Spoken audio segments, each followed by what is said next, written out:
애청자 여러분 안녕하세요. 2025년 1월 25일 하트앤소울 복음방송에서 보내드리는 주안의 하나 진행의 강승규입니다. 지난 한 주도 각자의 죄를 대면하고 그 죄를 하나님 앞에 가지고 나가 사함받고 깨끗게 되신 여러분 되셨기를 소망합니다. 오늘 방송 안내 말씀과 함께 시작합니다. 지난주에 이미 말씀드렸죠. 뉴저지주 볼틀리 지역 한남치인가 H마트에 저희 하트앤소울 복음방송 CD를 배치해 주실 동역자를 찾고 있습니다. 10여 년을 신실하게 동역해 주신 동역자께서 이제 개인 사정으로 CD 배치 봉사를 내려놓게 되셨습니다. 예수 그리스도의 은혜의 말씀을 계속해서 전달해 주실 또 다른 동역자를 찾고 있습니다. 하나님께서 준비하신 동역자께서 나타나시기를 청취자 여러분들 함께 기도해 주시고요. 방송 들으시는 분들 중 뉴저지주 볼틀리 지역 가까이 계시는 분 계시면 사무실로 연락 주시기를 부탁드립니다. 전화 주실 번호는 602-866-8999입니다.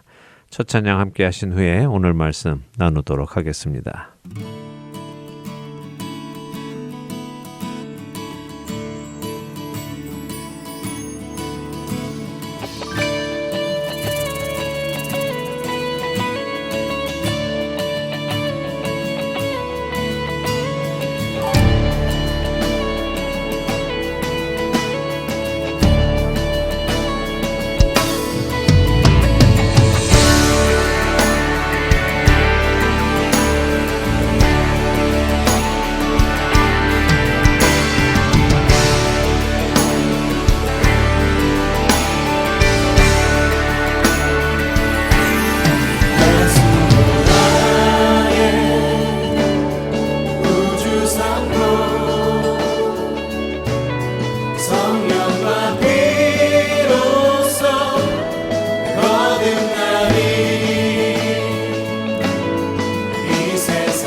요즘 젊은 사람들은 자신들의 일상을 인터넷에 올리고 사람들에게 보여주는 것을 좋아합니다. 자신들의 삶을 다른 사람들에게 공유하고 싶어 하는 그 마음은 알겠지만 때때로 도를 넘는 행동이나 말을 해서 논란이 되기도 하지요. 최근 22살의 캐나다의 한 여성은 춤을 추는 영상을 찍어 자신의 틱톡에 올렸다가 큰 논란이 되었습니다. 춤을 춘 것 자체가 논란이 된 것이 아니라 그녀가 어디에서 왜 춤을 추었느냐가 논란이 된 것인데요. 사실 이 22살의 여성에게는 85살이 된 남자 친구가 있습니다. 깜짝 놀랄 일이지요. 22살의 여성과 85살의 남성이 연인 관계라고 하니 말입니다. 사실 그녀는 지금껏 이 85살의 남성을 자신의 남자친구라고 하며 그와의 일상생활을 틱톡에 공개하여 사람들의 조회수를 늘려왔습니다. 이 85살의 남성의 재력이 얼마나 되는지는 알려져 있지 않지만 그녀가 85세의 남성과 연인 관계에 있다는 것을 두고 많은 사람들이 돈 때문에 연애를 한다라며 둘의 관계를 지적했습니다. 그러나 그녀는 사람들의 그런 지적에 나이는 숫자에 불과하며 나는 남자친구를 있는 그대로 사랑하고 그도 나를 있는 그대로 사랑한다라며 자신이 85세의 남성과 연애를 하는 것은 돈 때문은 아닌 참 사랑이라고 항변했지요. 그런데 최근 사람들에게 논란이 된 춤을 춘 그 영상으로 인해 그녀는 자신이 주장했던 참된 사랑에 의심을 받게 된 것입니다. 왜냐하면 그녀가 춤을 춘 장소는 다른 곳이 아니라 바로 자신의 85세 되는 남자친구가 누워있는 병상에서였기 때문입니다. 바짝 마른 상태로 누워있는 85세의 남자친구에게는 여러 의료 도구들이 놓여 있었고 그의 생명을 지탱해주고 있는 듯 보였습니다. 그런데 그녀는 그렇게 누워있는 남자친구 옆에서 춤을 추었습니다. 그리고 그렇게 춤을 추는 이유를 그녀 스스로 이렇게 말했습니다. 내 남자친구가 드디어 자신의 유언장에 나의 지분을 넣어 주었습니다. 이제 그의 생명 유지 장치 플러그를 뽑을까요? 라고 말입니다.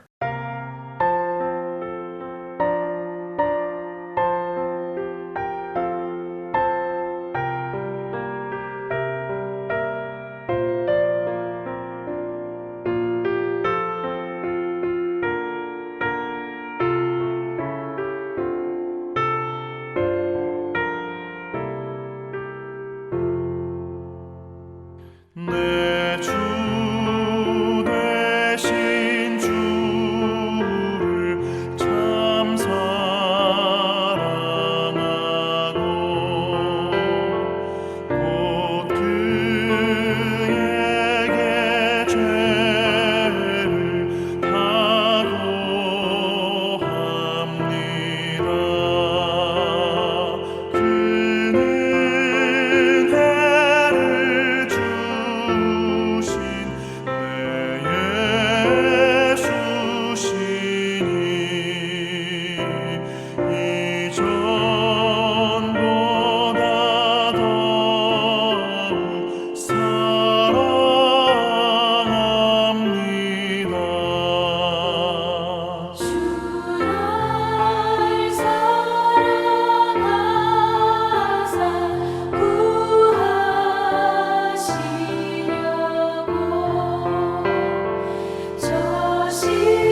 85세 남성과 돈 때문이 아니라 있는 그대로 사랑하기 때문에 만난다고 했던 22살의 여성. 그녀는 아파 누워있는 85세의 남자친구 병실에서 자신의 이름이 그의 유언장에 상속자 중 하나로 이름이 올라간 것을 기뻐하며 춤을 추었습니다. 그리고 이제 생명 유지장치 플러그를 뽑을까요? 라며 자신의 틱톡 팔로워들에게 물어보았죠. 물론 그녀가 정말 생명 유지장치 플러그를 뽑았다면 그녀는 살인 혐의로 체포가 될 것이기에 실제 그렇게 하려고 했다고 하기는 어려울 것입니다. 어쩌면 자신은 농담이었다고 했겠지요. 하지만 그녀의 그런 농담은 결코 농담으로만 받아지기는 어려운 이야기입니다. 아무리 농담이라도 할 농담이 있고 하지 말아야 하는 농담이 있지요. 더군다나 자신의 말대로 자신과 85세의 그 남성의 관계가 정말 있는 그대로 사랑하는 관계라면 지금 병상에 누워있는 사랑하는 그 사람을 걱정하는 것이 자연스러운 일이 아니겠습니까? 사랑하는 사람이 병상에 누워있는 그 앞에서 자신의 이름이 그 사람의 유언장에 기록되었다며 그것을 온 세상에 알리며 춤을 추고 자랑한다는 것은 그녀가 무엇을 진정으로 원하는지, 그녀가 무엇을 진정으로 기뻐하는지를 보여주는 증거일 것입니다. 여러분은 어떻게 생각하십니까? 여러분은 22살의 이 여인이 85세의 그 남성을 진심으로 사랑한다고 믿어지십니까? 그녀가 그 남성에게 원하는 것은 그 남성인지 아니면 그 남성의 유산인지 충분히 분별할 수 있지 않으십니까? 그러나 동시에 우리는 우리 자신도 돌아보아야 할 것입니다. 내가 하나님으로부터 원하는 것은 무엇인지 말입니다. 내가 하나님의 자녀가 된 이유가 무엇인지, 내가 하나님의 자녀가 되어 얻고자 하는 것이 무엇인지 말입니다.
여러분과 함께 기도하는 1분 기도 시간입니다. 오늘은 테네시주 낙스빌 한인사랑교회 정진은 목사님께서 기도를 인도해 주십니다.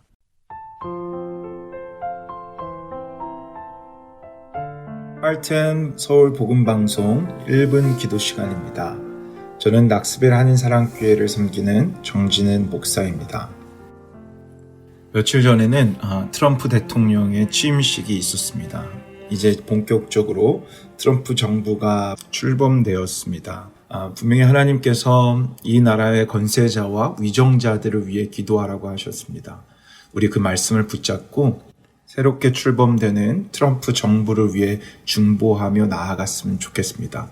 하나님의 뜻을 이루는 정부가 될 수 있도록 하나님을 두려워하고 국민들을 진심으로 돌보며 섬길 수 있는 정부가 되게 해달라고, 힘든 경제적에서도 하나님이 주신 지혜로 경제적 돌파를 찾을 수 있는 이번 정부가 될 수 있게 해달라고 말씀을 의지하며 트럼프 정부를 위해 함께 중보하며 나갔으면 좋겠습니다. 함께 기도하겠습니다.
그러므로 내가 첫째로 권하노니 모든 사람을 위하여 간구와 기도와 도구와 감사를 하되 임금들과 높은 지위에 있는 모든 사람을 위하여 하라. 사랑과 정의의 하나님 아버지, 오늘 저희는 이 나라를 이끄는 대통령과 위정자들을 위해 간절히 기도드립니다. 주님께서 이 땅의 지도자들에게 지혜와 분별력을 허락하여 주셔서 그들이 주님의 뜻에 따라 이 나라를 바르게 다스리며 정의롭고 평화로운 사회를 이루어 가도록 인도하여 주옵소서.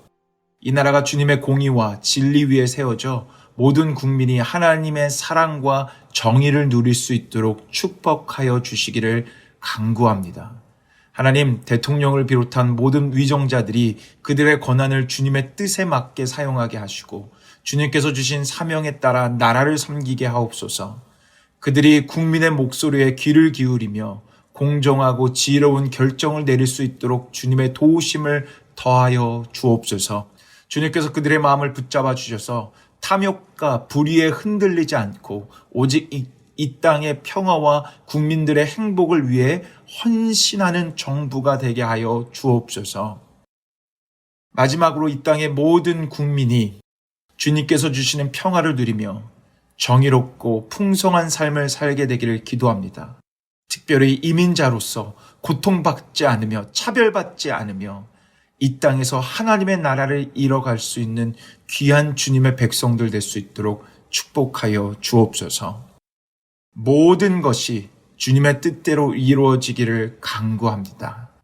이번 트럼프 정부를 하나님의 뜻대로 사용하시고 그들을 통해서 하나님의 뜻을 온전히 펼쳐가실 예수 그리스도의 이름으로 기도 올리옵나이다. 아멘.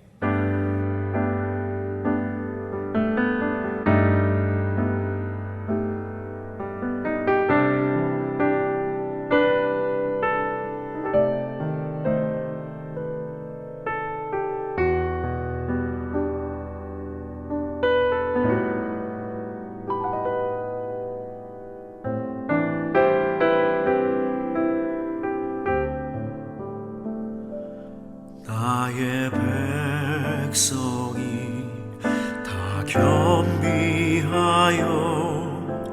내게 기도하며 나의 얼굴을 구하여서 그 악한 길 떠나며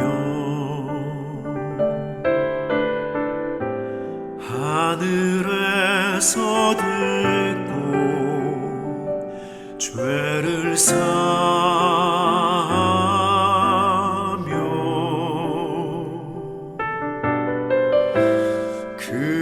그들의 땅을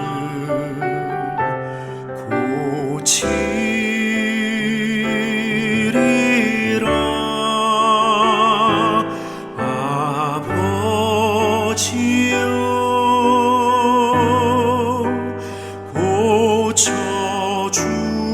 고쳐주소서.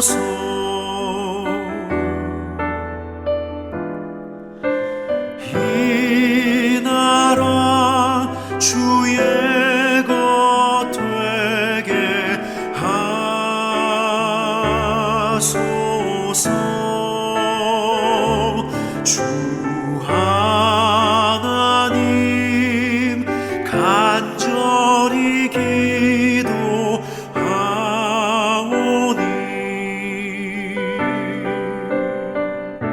상한 이 땅 새롭게 하소서.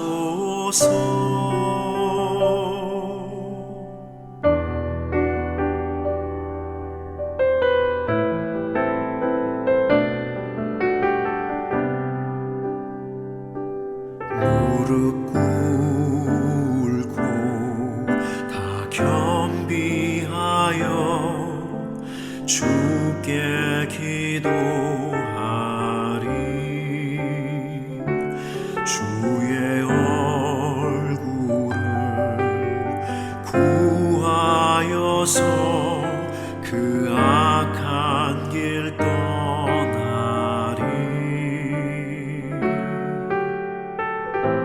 주님의 자비로 죄를 사하며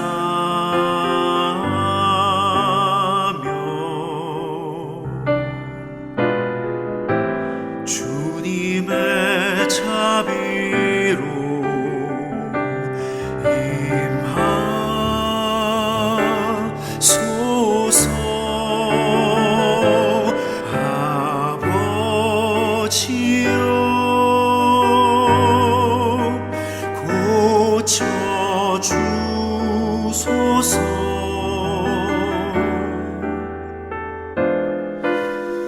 이 나라 주의 것 되게 하소서.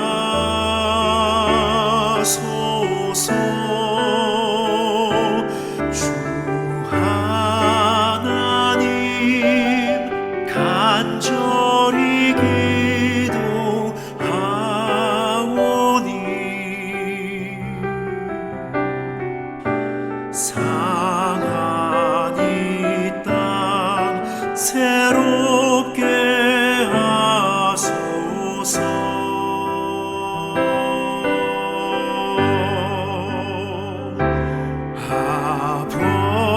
아버지여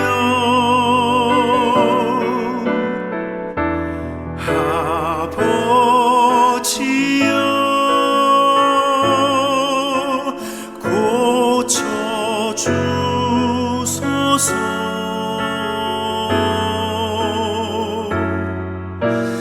이 나라 주의 것 되게 하소서.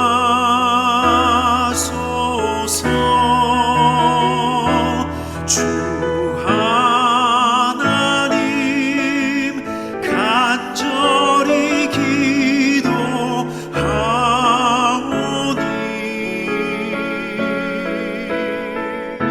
상한 이 땅 새롭게 하소서.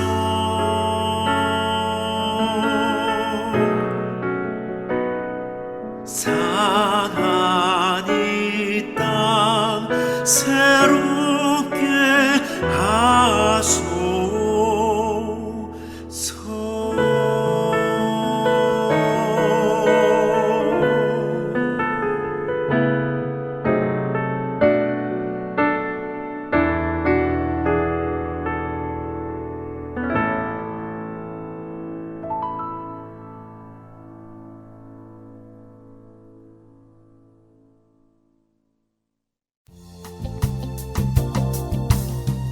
믿지 않는 자에게는 복음을, 믿는 자에게는 영적 성장을 위해 사역하는 하트앤서울 복음선교회에서는 번역 사역에 동참하실 분을 찾습니다. 그동안 방송된 한국어 방송의 원고를 영어로 번역하는 자원봉사입니다. 인터넷으로 메일을 주고받을 수 있으신 분이면 어느 곳에 계시더라도 가능하신 이 사역에 참여하실 여러분들을 찾습니다. 번역 자원봉사자에 대한 문의는 본 방송사 전화번호 602-866-8999로 연락 주시거나 이메일 주소 heartandsoul.org@gmail.com으로 문의해 주시면 되겠습니다.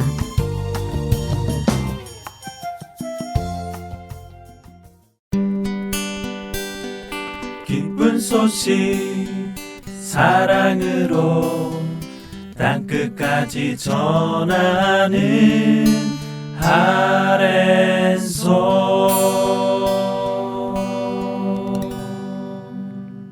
신약의 야고보서를 함께 공부하는 시간입니다. 온전한 믿음 함께 하시겠습니다.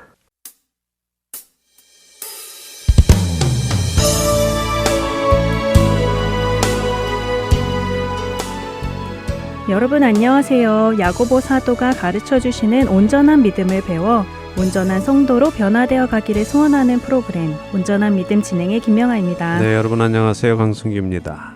지난 시간에 우리의 말을 조심해야 하는 것을 다시 배웠습니다. 네. 우리의 혀가 많은 사역을 한순간에 잿더미로 만드는 불이 될 수 있으니 조심해야 하는 것과 이 혀를 능히 길들일 수 있는 사람이 없다는 것도 배웠습니다. 네, 우리가 스스로 길들일 수 없으니 어떻게 해야 한다고 또 배웠습니까? 우리가 동물들을 재갈 물려 길들이는 것처럼 우리의 혀에도 재갈을 물려 주인이신 주님께 그 고삐를 넘겨드려야 한다는 것을 알게 되었습니다. 예, 언뜻 이 표현이 언짢게 들리는 분도 계시겠지만요. 그렇게 생각하시면 안 된다고도 말씀드렸죠. 네, 내가 무슨 동물이냐? 재갈을 물리고 고삐를 내어주게 하면서 기분 나빠할 것이 아니라 성경의 표현대로 우리는 동물보다 못한 존재임을 인정해야 함을 알았습니다. 네. 동물은 그 주인을 아는데도 우리는 이성과 지성을 가지고 오히려 주인이신 하나님을 몰라보고 자기가 스스로 주인이 되려고 하는 악한 죄성이 있기 때문이에요. 맞습니다. 하나님께서는 우리를 모든 동물보다 높은 피조물로 만들어 주셨습니다. 그렇기에 그 하나님을 알아가고 그 하나님께 감사하고 그 하나님과 동행하며 생명을 누리는 것이 가장 좋은 일이고 기쁜 일인데 그것을 모르고 자신의 원하는 대로 하는 것이 더 기쁜 일이라고 착각하고 살아가는 것이 우리의 안타까운 죄성이지요. 이것이 깨달아지는 은혜가 있기를 바랍니다. 계속해서 오늘 말씀 또 공부해 보지요. 야고보서 3장 14절에서 16절 읽고 이야기 나누겠습니다. 네, 야고보서 3장 14절부터 읽습니다. 그러나 너희 마음속에 독한 시기와 다툼이 있으면 자랑하지 말라. 진리를 거슬러 거짓말하지 말라. 이러한 지혜는 위로부터 내려온 것이 아니요 땅 위의 것이요 정욕의 것이요 귀신의 것이니 시기와 다툼이 있는 곳에는 혼란과 모든 악한 일이 있음이라. 네, 자 야고보 사도는 두 가지를 비교해 주시고 계십니다. 앞에 13절에서는 참된 지혜와 총명이 있는 사람이라면 어떤 일을 한다고 하셨습니까? 하나님이 기뻐하시는 선행과 하나님의 말씀에 순종하며 사는 온유한 삶을 살아간다고 하셨어요. 네. 상처되고 독이 되는 말이 아니라 덕이 되고 찬송하는 말을 하면서요. 그렇습니다. 그것이 참된 지혜와 총명이 있는 사람들이 맺는 열매입니다. 이번에는 그 반대, 다시 말해 거짓 지혜의 열매는 무엇인지를 말씀해 주고 계시죠. 자, 지혜가 무엇인지 다시 정리하고 생각해 보죠. 야고보서가 말씀하시는 성경적인 지혜가 뭐라고 했습니까? 내게 일어나는 일을 하나님의 관점으로 볼 수 있는 것이요. 네. 그러니까 이 일을 통해 무엇을 배우고 무엇을 하기 원하시는가를 알아서 그렇게 행할 수 있는 것이 성경이 말씀하시는 지혜입니다. 그렇습니다. 자, 그렇다면 거짓 지혜는 무엇일까요? 거짓 지혜는 하나님의 관점이 아닌 다른 관점으로 상황을 보고 판단하여 행하게 만드는 것입니다. 자, 그 거짓 지혜의 첫 번째 열매는 뭐라고 하십니까? 독한 시기라고 하시죠? 독한 시기가 마음속에 있다고 하십니다. 그럼 하나님의 관점으로 보고 행하는 것이 아니라 시기심으로 보고 행하는 것이라는 말씀이네요. 그렇죠. 그렇다면 전혀 다른 행동을 하겠어요. 하나님의 뜻을 따라하는 것이 아니라 시기심으로 할 테니까요. 맞습니다. 여기서 잠시 시기심에 대해서 생각해 보죠. 자, 시기심은 무엇일까요? 시기심은 남이 잘 되는 것을 싫어하는 마음 아닌가요? 네, 국어사전은 그렇게 정의합니다. 시기심을 남이 잘 되는 것을 샘하여 미워함 이렇게 말씀하시죠. 그럼 비슷한 의미가 있는데 질투는 또 무엇일까요? 아, 질투요. 질투도 역시 비슷한 감정 아닌가요? 남이 잘 되는 것이 싫은, 물론 남녀 관계에서 주로 사용하기도 하고요. 내가 좋아하는 사람이 다른 사람을 더 좋아하거나 하면 질투 난다고 하잖아요. 네, 그렇습니다. 그렇게 사용하지요.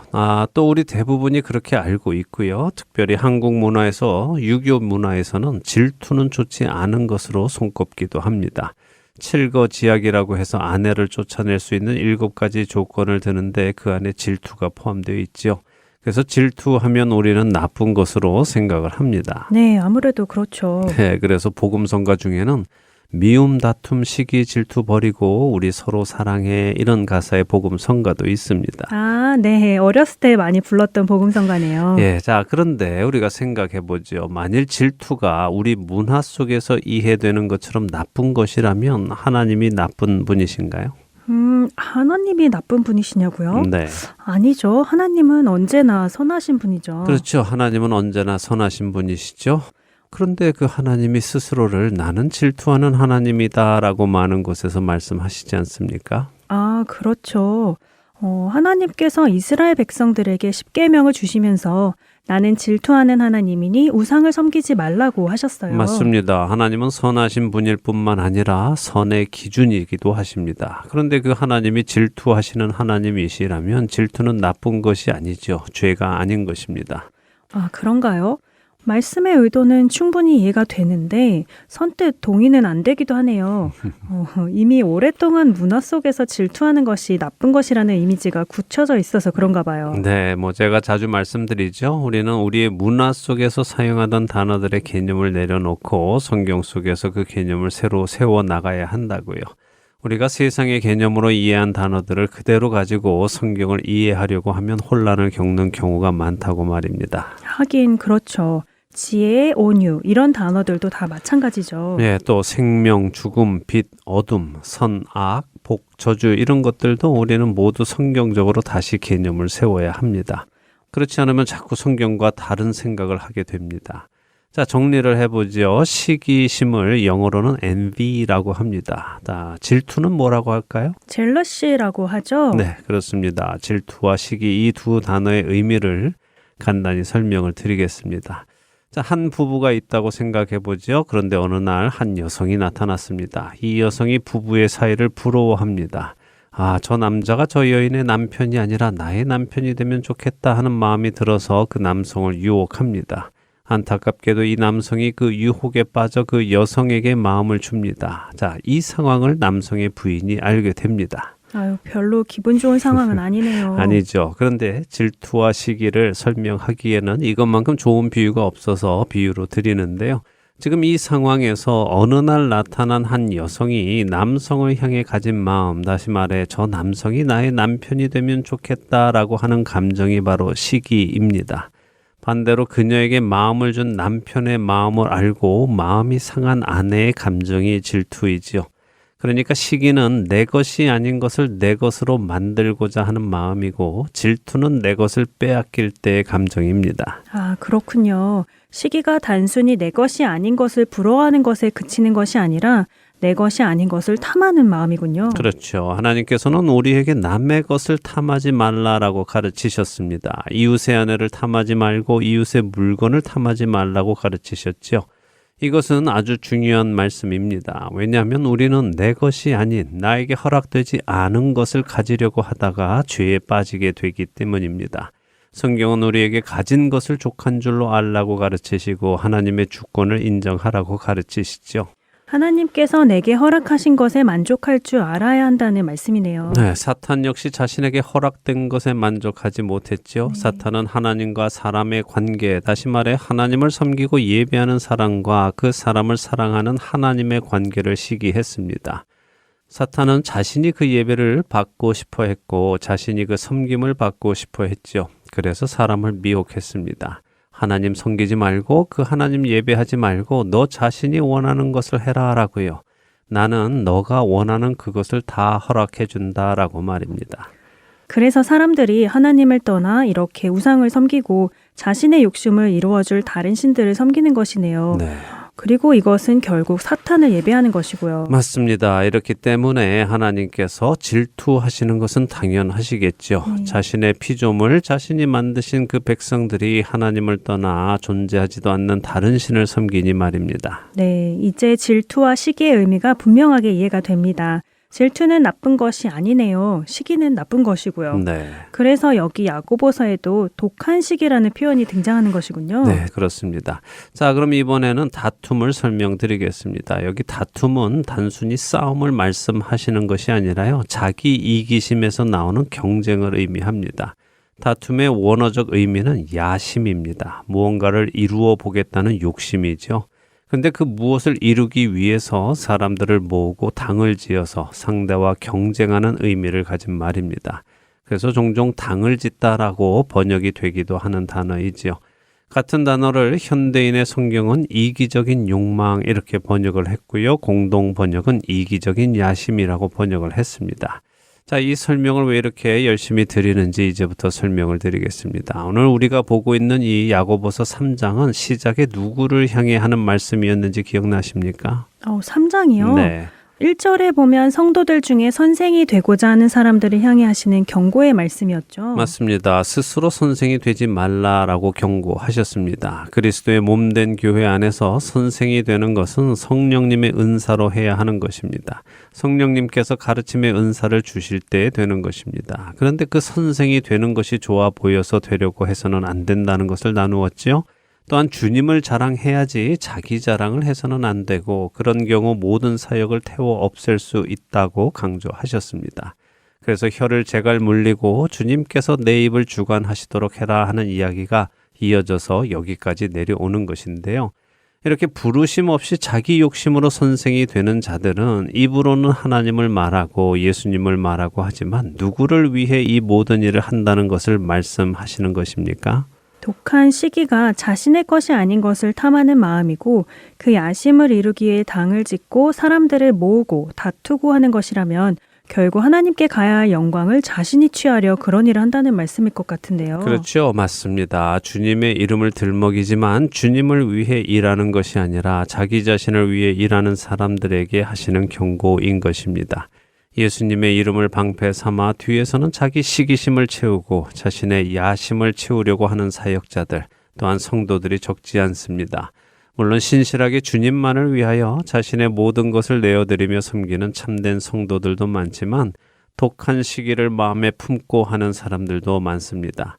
교회를 키우고 세력을 키우고 하는 이 모든 것이 주님의 이름을 위하는 것처럼 해도 결국 자기 자신의 야심을 채우려는 사람들이 있지요. 슬픈 일이지만 사실이기 때문에 우리가 짚고 넘어가야 하는 것입니다. 자, 한 설교자가 있다고 생각해 보죠. 만일 이 설교자가 예수 그리스도의 복음을 전하는 것에 모든 기쁨이 있고 목적이 있는 사람이라면 자신보다 설교를 더 잘하는 사람이 나타나면 어떤 기분이 들까요? 정말로 예수님이 전해지는 것에만 관심 있는 사람이라면 기뻐하는 것이 당연하지 않을까요? 내가 전하는 것보다 더 잘 전하는 사람이 있다면 감사하고 기뻐할 것 같아요. 네, 저도 그렇게 생각합니다. 그게 당연한 일이라고 생각합니다. 그런데 나보다 말씀을 더 잘 전하는 설교자가 나타났을 때 왠지 모를 위기감을 느끼고 시기심이 생기고 경쟁심이 생겨서 이런저런 꼬투리를 잡아서 흠을 내고 공동체에서 밀어내고 싶은 마음이 생긴다면 이 사람은 지금까지 무엇을 위해 설교를 하던 사람일까요? 그러네요. 예수님의 영광을 위해 설교를 해온 것이 아니라 자기 자신의 영광을 위해 설교를 해왔다는 증거가 되겠네요. 맞습니다. 자, 그런데요, 이것은 설교자만의 이야기는 아닙니다. 이것은 교회 안에 소속된 모든 성도들에게 속한 말씀이기도 합니다. 내가 교회에서 무슨 봉사를 하던 간에 주님의 영광을 위해서 하는 사람은 나보다 더 봉사를 잘하는 사람이 나타나면 기쁘기 마련입니다. 하나님께 오히려 감사를 드리죠. 좋은 일꾼을 보내주신 것에 감사하면서 말입니다. 흔히 한국 교회는 주방에서 분열이 생긴다고 하기도 합니다. 주방은 보통 한 솜씨 하시는 여성도분들이 맡아서 하시지 않습니까? 그렇죠. 네로라 하는 분들이 정말 맛있게 음식을 만드셔서 성도들을 섬기시죠. 네, 참 귀한 사역입니다. 그런데 그렇게 내가 음식을 맛있게 만들어 섬기던 중에 나보다 음식을 더 잘 만드는 성도가 오셔서 섬기기 시작했다고 생각해 보죠. 그때 성도들이 맛있다고 칭찬을 할 때 같이 칭찬을 하는 사람이 주님을 위한 사역을 하는 사람이겠죠. 근데 거기에 대고 뒤에서 아유 그 사람은 다 조미료 맛이네, 설탕을 너무 많이 쓰네, 뭐 이런저런 흠집을 잡으면서 섭섭해하고 시기하면 어떻겠습니까? 그렇게 적용해보니 정말 이 말씀이 선생들에게만 적용되는 말씀은 아니네요. 교회를 섬기는 모든 성도들, 모든 봉사자들에게도 적용되는 말씀이겠어요. 주일학교를 섬기든 찬양팀에서 섬기든 어디에서든 동일하게 적용이 되겠어요. 맞습니다. 그래서 저는 우리가 자기 자신의 신앙을 돌아보아야 한다고 믿습니다. 사도 바울은 빌립보서 1장 18절에서 거칠애로 하나 참으로 하나 무슨 방도로 하든지 전파되는 것은 그리스도니 이로써 나는 기뻐하고 또한 기뻐하리라 라고 하시죠. 예수 그리스도가 올바로 전해지기만 한다면 누가 전하든 누구에게 그 공이 돌아가든 우리는 기뻐할 수 있어야 하지 않겠습니까? 이게 동의는 되는데 참 어려운 일이기도 한 것 같아요. 결국 우리 안에는 죄성이 있으니까요. 예, 맞는 말씀입니다. 그런데 보세요. 오늘 본문 야고보서 3장 15절에 이러한 지혜는 위로부터 내려온 것이 아니고 땅 위의 것, 곧 세상에 속한 것이고 귀신의 것이라고 하시죠. 사도행전 5장에 나오는 아나니아와 삽비라 부부를 생각해 보세요. 그 부부가 왜 죽임을 당했습니까? 땅을 팔아서 그 돈의 일부를 숨기고 사도 앞에 가지고 나왔다가 그랬죠. 네, 그럼 그 부부는 왜 그런 일을 했습니까? 누가 그들에게 땅을 팔아오라고 요구했나요? 아니죠. 자신들이 그냥 그렇게 했죠. 네, 그들이 그렇게 한 이유는 교회를 위함은 아니었습니다.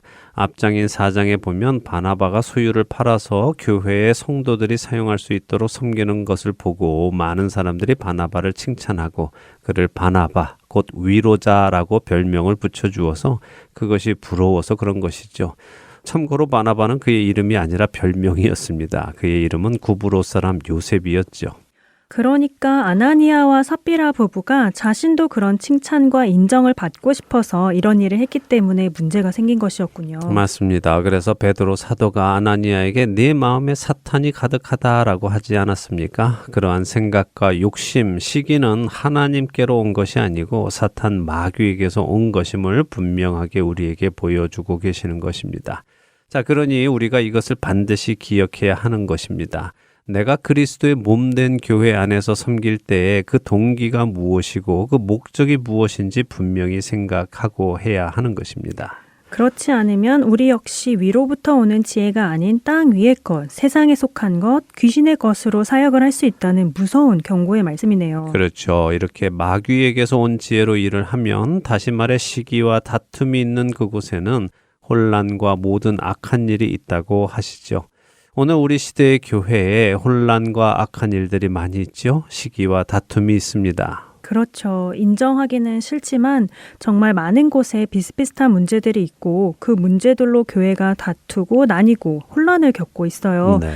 젊은 세대, 청소년 세대들은 그런 어른들의 모습에 실망하여 교회를 떠나고요. 예, 제가 사도행전 강의할 때도 드린 말씀이지만 중요한 말씀이기 때문에 다시 말씀드립니다. 문제가 없는 교회는 없습니다. 왜냐하면 세상은 교회를 미워하기 때문에 항상 공격이 있기 때문입니다.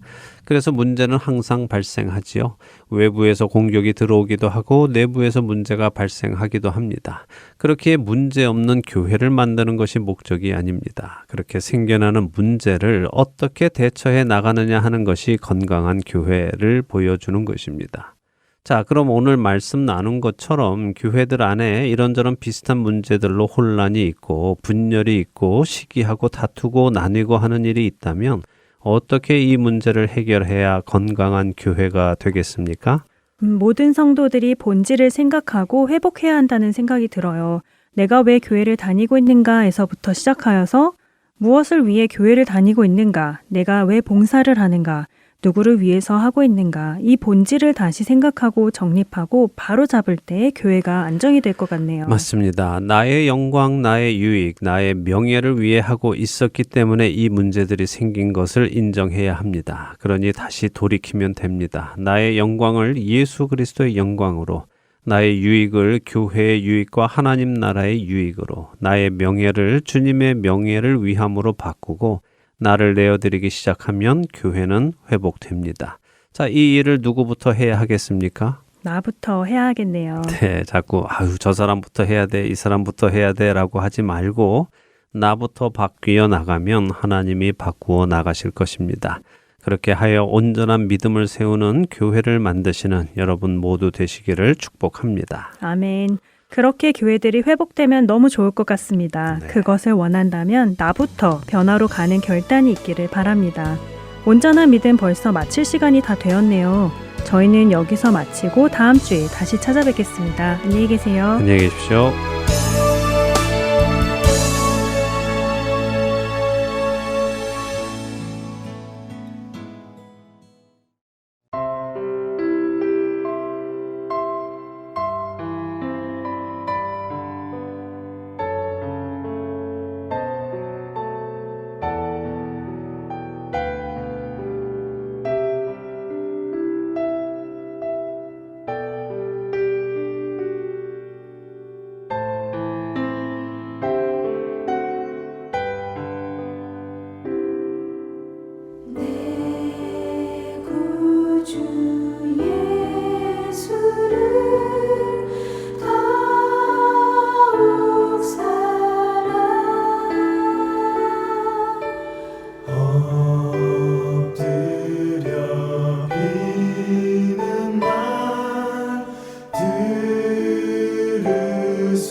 이전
의로우신 하나님께서는 죄인과 함께 하실 수 없으십니다. 그렇기에 죄인의 죄를 사해 주시기 위하여 독생자 예수 그리스도를 사람의 모양으로 이 땅에 보내시고 죄 없는 의로운 삶을 살게 하시고 죄가 없으심에도 불구하고 조롱과 핍박과 채찍질을 당하신 후 십자가 위에 못 박혀 죽게 하셨습니다.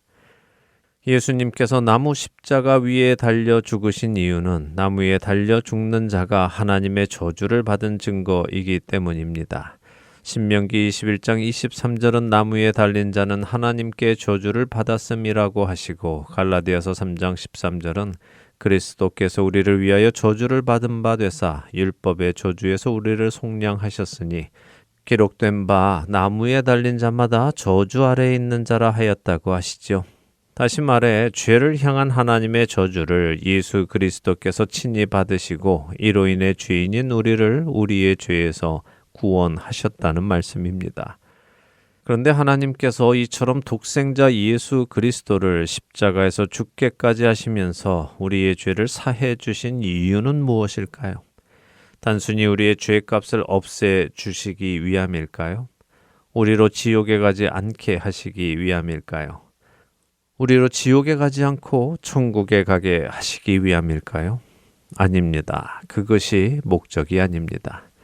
하나님께서 그 아들 예수 그리스도를 십자가에 달아 죽이신 것은 이를 통해 죄인인 우리들의 죄가 사라져 없어지고 의의 옷을 입고 이제 하나님 앞으로 올 수 있게 하시기 위함이고 이를 통해 이제 하나님과 사귐이 있게 하시기 위함입니다. 다시 말해 하나님과 사랑의 관계로 들어오도록 하시기 위함인 것입니다. 우리가 보고 들은 바를 너희에게도 전함은 너희로 우리와 사귐이 있게 하려 함이니 우리의 사귐은 아버지와 그의 아들 예수 그리스도와 더불어 누림이라. 그가 빛 가운데 계신 것 같이 우리도 빛 가운데 행하면 우리가 서로 사귐이 있고 그 아들 예수의 피가 우리를 모든 죄에서 깨끗하게 하실 것이요. 요한일서 1장 3절과 7절의 말씀입니다.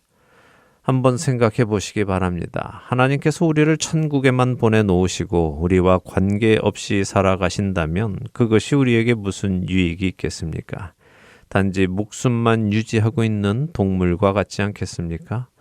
하나님이 원하시는 것은 사랑의 관계, 사랑의 교제, 사랑의 사귐입니다.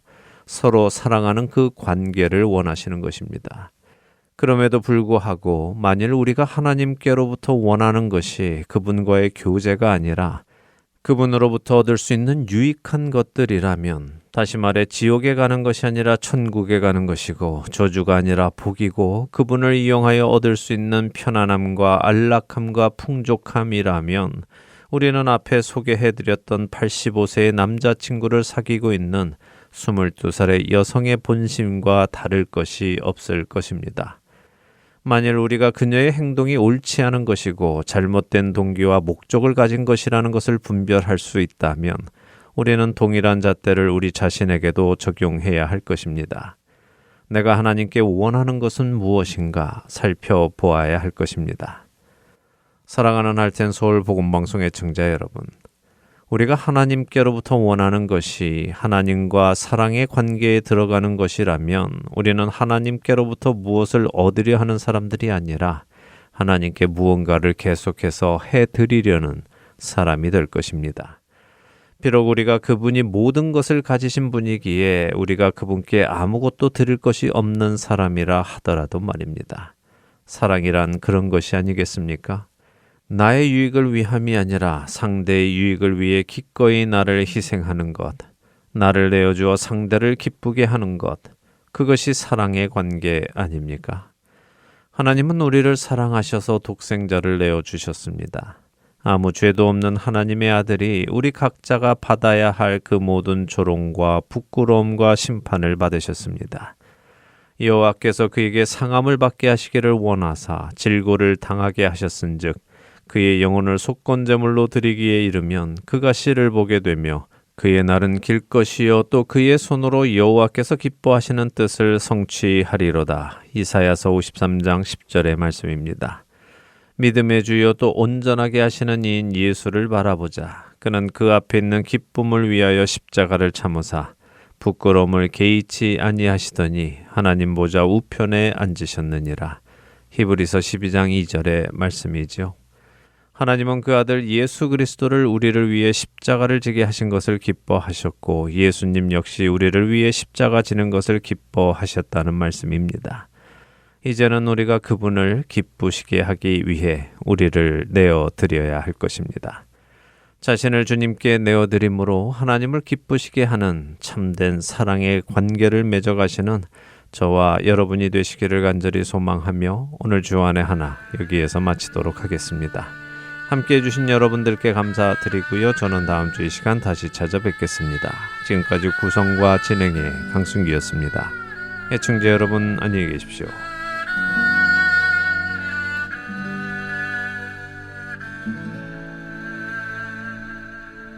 오직 주